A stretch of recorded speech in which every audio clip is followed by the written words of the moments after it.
Aziz do'stlar, konsert dasturimiz davom etadi. Abdumannon aka, Ushbu bu yerda men sizni to'xtatmoqchiman. Menimcha shu sahnamizga nimadir yetishmayotganga o'xshayapti. Sizga bo'lmayaptimi? Namunaxon, mana shu sahnamizda qanchadan qancha buyuk san'atkorlar, buyuk san'at darg'alari, san'at ustalari tashrif buyurib, o'zlarining qo'ldan kelgancha xolisona xizmatlarini qilib, mana shu mustaqilligimizning 7 yillik to'yiga atab o'zlari tayyorlagan narsalarni butun Qo'qon ahliga taqdim etmoqdalar. Hamshahar-larimizga demoqchisiz. Albatta. Bilasizmi, Abdumannon aka, insonni kayfiyatini kulgi ko'taradi deyshadi. Albatta. Menimcha, navbatimizni endi O'zbekistonda, Tojikistonda xizmat ko'rsatgan badiiy so'z ustasi, askiyachi, Tojikistonda xizmat ko'rsatgan artist Hojiboy Tojiboyevni davraga taklif qilamiz. Marhamat. Marhamat, kutib oling.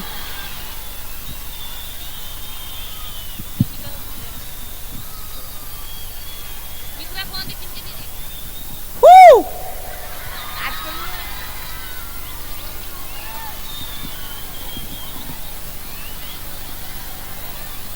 Qarsiylarga rahmat. Shomaganlarga ham rahmat. Adashib kelganlarga ham rahmat.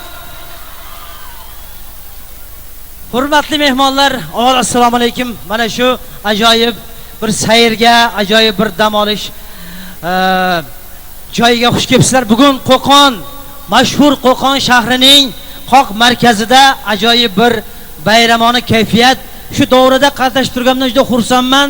Qo'qon shahri bugun bundan 3-4 kun oldin boshlashgan va toki 1-sentyabrgacha davom etadigan O'zbekiston mamlakatining mustaqillik bayramiga bag'ishlangan konsert, Qo'qonning dilovar oqshomlari degan katta bir temada konsert olib borishyapti ekan.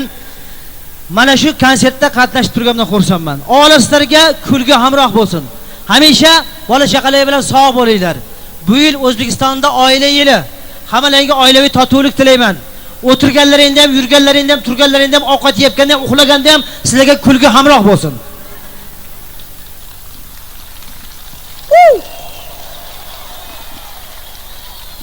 Rahmat.